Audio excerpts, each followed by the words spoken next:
afternoon. Hello, kumusta kayong lahat? Blessed Sunday. So, ayun. Sorry at ngayon lang ako ulit nakapag-share ng aking daily devotion kasi sobrang naging busy this past few days. Alam naman nyo, I'm just newly married and marami pang adjustments and syempre, maraming inaasikaso. Pero praise God, ah, kahit pa paano, yun, adapt naman. Share ko lang sa inyo, talagang masaya rin pala talaga. Sa umpisa, parang syempre, both kayong on the high dahil bagong kasal kayo. Pero ini-enjoy lang namin yung aming relationship, syempre, and continuously, syempre si Lord palagi ang center. Alam ko may mga pagdadaanan kaming trials, pero syempre ito at the long run, pero if you are centered naman in the Lord, no matter what you face, everything will be okay, di ba? Pag pareho naman kayong naka-align kay God. So, ayan. Nasa Acts chapter 14 na kasi ako. So, ayan, mga guys. Napakaganda ng book na to kasi itong book of Acts, dito talaga natin makikita yung galaw ng Lord sa buhay ng mga disciples at how they really take action on sharing the gospel, proclaiming the good news, discipling people, um, and ito rin yung sa church kasi ngayon is missions month. So, sobrang sakto itong book of Acts ngayon. So, di ko makita. Yan. So, Acts chapter 14 is about si Apostle Paul and si Barnabas. So, silang dalawa is talagang they really are tandem na mag mag-share ng word of God. That they travel from place to place. Ayan. So, ito siya. Ito yung nagpunta sila sa Iconium. So at Iconium, Paul and Barnabas went as usual into the Jewish synagogue. There they spoke so effectively that a great number of Jews and Greeks believed. But the Jews who refused to believe stirred up the other Gentiles and poisoned their minds against the brothers. So Paul and Barnabas spent considerable time there, speaking boldly for the Lord, who confirmed the message of His grace by enabling them to perform signs and wonders. May pwede na yan, me! The people of the... matigas pa kasi kanina. Mother. The people of the city were divided. Some sided with the Jews, others with the apostles. There was a plot afoot among both Gentiles and Jews, together with the leaders, to mistreat them and stone them. But they found out about it and fled to the Lycaonian cities of Lystra and Derbe, and to the surrounding country, where they continued to preach the gospel. So makikita nyo dito, talagang they faced persecution and rejection. But in spite of that, they still continued yung gawain nila for the Lord. Parang hindi sila na tinag, hindi sila na shake, hindi sila nagkaroon ng discouragement ba? Na ay nako, wag na nga to, matituloy to. Kasi actually ang nire-risk nila yung lives nila. Kasi makikita nyo dito, they mistreat them and stone them. Grabe yung mga tao nun eh. Talagang if they really don't care, ayaw nilang marinig, parang galit sila. Kasi di ba yun yung sinabi rin sa prophecy nun, na people will really reject Jesus. People will reject the word. And talaga naman yung response nila is talagang outrageous sila. So ayan. Pero they still a lot at a time and they still nag-effort pa rin talaga sila. Sabi dito sa verse 7, where they continue to preach the gospel. So next, in Lystra and Derbe, yun, so nandun na sila. In Lystra, verse 8, there sat a man who was lame. He had been that way from birth and had never walked. He listened to Paul as he was speaking. Paul looked directly at him. Baba ko yung mukha ko.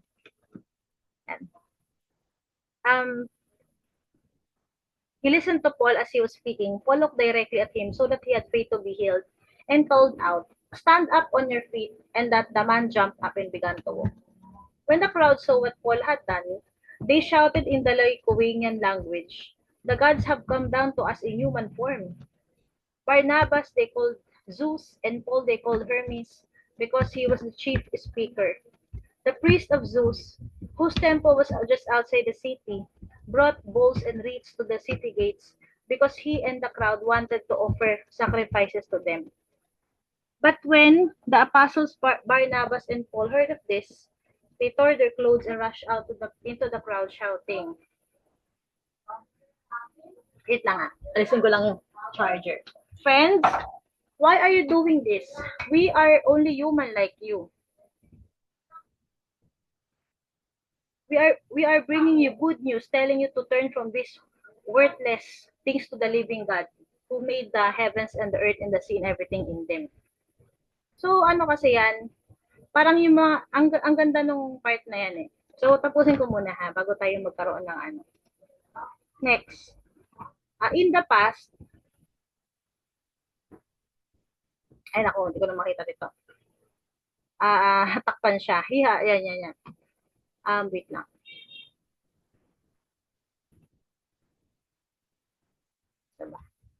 In the past, he let all nations go their own way, yet he has not left himself without testimony. He has shown kindness by giving you rain from heaven and crops in their season. So, nag-share na sila. He provides you with plenty of food and fills your heart with joy. Even with these words, they had difficulty keeping the crowd from sacrificing to them. Then some Jews came from Antioch and Iconium and won the crowd over. They stoned Paul and dragged him outside the city, thinking he was dead. But after the disciples had gathered around him, he got up and went back into the city. Thinking, the next day, he and Barnabas left for Derbe, the return to Antioch in Syria. They preached the gospel in that city and won a large number of disciples. Then they returned to Lystra, Iconium in Antioch, strengthening the disciples and encouraging them to remain true to their faith. We must go through many hardships to enter the kingdom of God. Paul, ang ganda niyan, Paul and Barnabas appointed elders for them in each church, and with prayer and fasting, committed them to the Lord in whom they had put their trust. After going through Pisidia, they came into Pamphylia, and when they had preached the word in Perga, they went down to Attalia.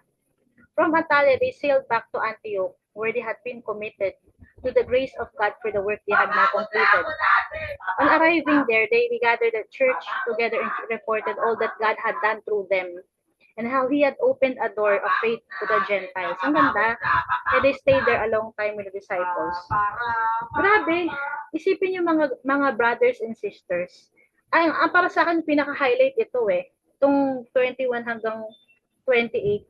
Kasi sinabi nila dito, pagbalik nila dun sa Lystra and Iconium Antioch, ini-strengthen nila yung disciples, instead encourage them to remain true to the faith in spite of what they had experienced, all the torment, all the torture, all the trials, the persecution, diba? So it emphasizes that God's message will still face opposition, but ultimately prevails even through hardships. It highlights the importance of focusing on the gospel's message rather than the messenger, and the need for believers to endure trials and persecution in their faith. Kasi sinabi pa rin nila yan, no? They go, from Attalia, they sailed back to Antioch, where they had been committed to the grace of God for the work they had now completed. Talagang, kita nyo, and actually, sobrang grateful ako sa mga disciples na to.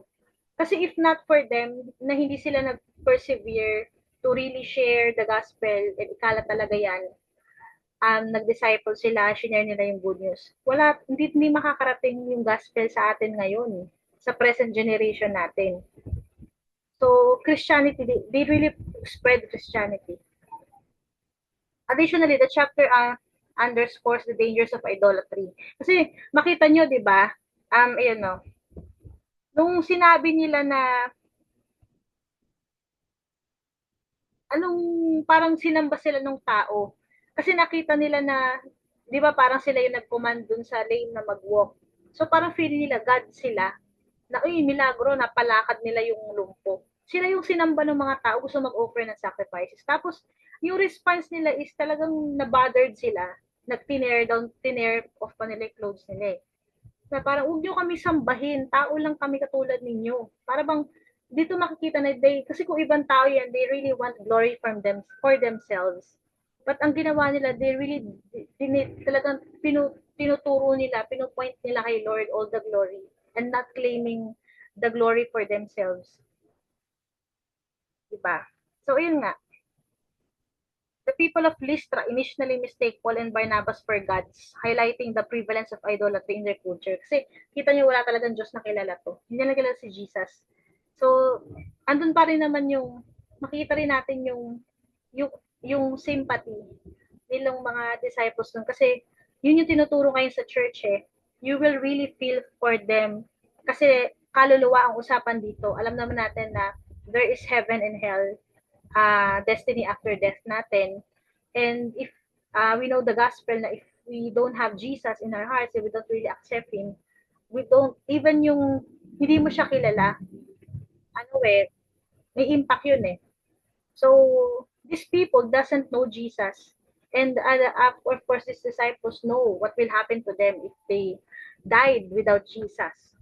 So, andun yung sympathy, andun yung compassion, di ba? Na kahit you know their culture, you know this, syempre mga mahirap pakisamahan to. Alam naman natin mga unbeliever, mga worldly, may mga hindi magagandang ugali, di ba? Hindi magagandang nakalakihan at yung kanilang mindset din iba. Pero ano sila, naging firm sila dun sa gusto nila talagang i-pursue, talagang ipagpatuloy nila na pabahagi natin yung gospel without further hesitation na kahit ganito yung dadanasin mo pagtuligsa or ano, 'di ba?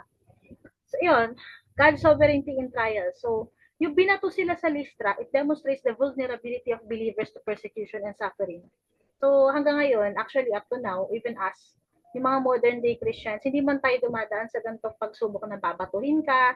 Unlike yung mga mas malala pa yung pinagdaanan ng mga apostles noon, they were stoned to death, 'di ba? Sobrang torture. Ngayon siguro masasabi mo sa mga modern day Christians ang trials lang nila is para bang ito actually sa amin, ito mahirap na for us to yung kapatid ko na everyday nagwawala, narinig niyo naman sa background eh. Pero wala pa sa kalingkingan yan kung tutuusin. Hindi pa ganun kabigat yan. Unlike sa mga pinagdadaanan ng mga disciples noon. Binato, di ba mayroong pinugutan, sinaksak, pinako sa krus din.